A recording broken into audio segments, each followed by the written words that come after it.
بہت عرصہ پہلے ایک گاؤں میں جو ندی سے زیادہ دور نہیں تھا، ایک مہربان سپاہی دھول بھری گلی سے نیچے جا رہا تھا۔ اس کی حرکت سست تھی کیونکہ وہ سارے دن سے چل رہا تھا۔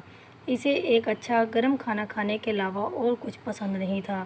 جب وہ سڑک کے کنارے ایک عجیب و غریب گھر پر پہنچا تو اس نے اپنے آپ میں سوچا، یہاں رہنے والے کے پاس میرے جیسے بھوکے مسافر کے ساتھ بانٹنے کے لیے کچھ اضافی کھانا ضرور ہوگا۔ میرا خیال ہے میں جا کر پوچھوں گا۔ اور یوں سپاہی گوبھیوں، آلووں، پیازوں اور گاجروں سے بھرے باغ سے گزرتے ہوئے لکڑی کے دروازے کی طرف بڑھ گیا۔ گھر کے سامنے پہنچ کر جیسے ہی دستخط دینے کے لیے اس نے ہاتھ بڑھایا، تب دروازہ اچانک کھل گیا۔ دوسری طرف ایک بوڑھا آدمی کھڑا تھا۔ اس کے ہاتھ کولہوں پر تھے اور اس نے تیوری چڑھائی ہوئی تھی۔ تم کیا چاہتے ہو؟ بوڑھے نے بدتمیزی سے کہا، پھر بھی سپاہی سے دیکھ کر مسکرایا۔ ہیلو، میں ایک گاؤں کا سپاہی ہوں جو یہاں سے زیادہ دور نہیں ہے۔ میں آپ کے پاس یہ پوچھنے آیا ہوں کہ کیا آپ کے پاس کوئی کھانا ہے جو آپ دے سکتے ہیں؟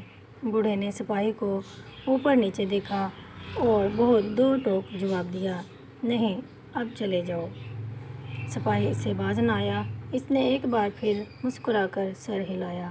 میں دیکھ رہا ہوں، میں صرف اس لیے پوچھ رہا ہوں کہ میرے پاس اپنے پتھر کے سوپ کے لیے کچھ اور اجزاء ہوں گے، لیکن میرا اندازہ ہے کہ مجھے یہ سادہ ہی کھانا پڑے گا، اگرچہ اتنا ہی مزیدار۔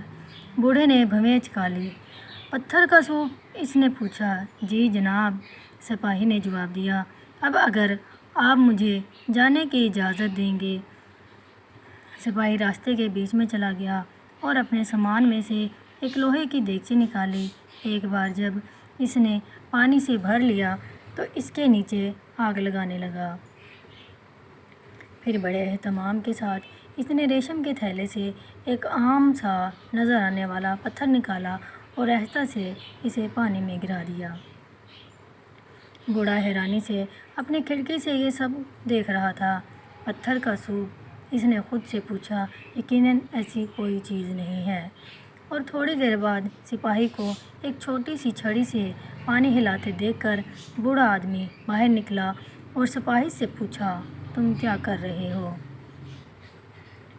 سپاہی نے اپنے برتن سے نکلنے والی بھاپ کی سونگھ لی اور اپنے ہونٹوں کو چاٹتے ہوئے کہا، آہ، مجھے پتھر کے سوپ سے زیادہ کوئی چیز پسند نہیں ہے۔ اس نے پھر بوڑھے کی طرف دیکھا اور کہا، یقیناً تھوڑے سے نمک اور کالی مرچ کے ساتھ پتھر کے سوپ سے کم ہی چیزیں بہتر ہیں۔ ہچکچاتے ہوئے بوڑھا اندر گیا اور نمک اور کالی مرچ لے کر آہستہ آہستہ سپاہی کے حوالے کر دیا۔ بالکل، سپاہی نے پکارا جب اس نے انہی برتنوں میں چھڑک دیا۔ اس نے ایک بار پھر بوڑھے آدمی کی طرف دیکھنے سے پہلے اسے ہلایا، لیکن آپ جانتے ہیں، میں نے ایک بار گوبھی کے ساتھ پتھر کے اس حیرت انگیز سوپ کا مزہ چکھا تھا۔ اس کے بعد بوڑھا آدمی اپنے گوبھی کے پودوں کے پاس پہنچا اور سب سے پکی ہوئی گوبھی اٹھا کر سپاہی کو دے دی۔ اوہ، کتنی شاندار ہے! سپاہی نے گوبھی کو کاٹ کر برتن میں ڈالتے ہوئے کہا۔ اس نے برتن کی ایک گہری سونگھ لی اور بوڑھے سے کہا، تم جانتے ہو، یہ چند گاجروں کے ساتھ بادشاہ کے لیے سوپ ہوگا۔ بوڑھے نے سوچتے ہوئے کہا، مجھے لگتا ہے میں کچھ گاجر لا سکتا ہوں، اور وہ گاجروں کے پاس گیا اور مٹھی بھر توڑ لایا۔ جب اسے گاجریں پیش کی گئی تو سپاہی بہت خوش ہوا۔ اس نے انہیں کاٹ کر ایک بار پھر برتن کو ہلایا اور یوں چلتا رہا۔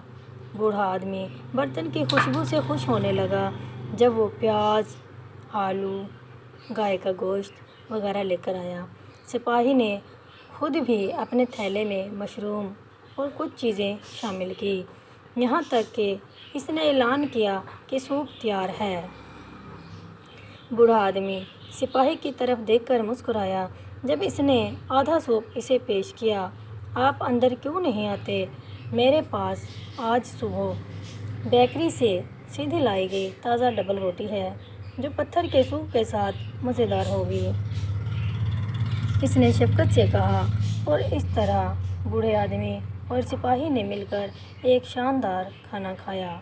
سپاہی نے اپنے تھیلے سے دودھ کا ایک ڈبہ نکالا، وہ بھی شیئر کیا۔ بوڑھے آدمی نے سپاہی سے اتفاق کیا کہ سوپ اس سے بہتر تھا جو اس نے پہلے کبھی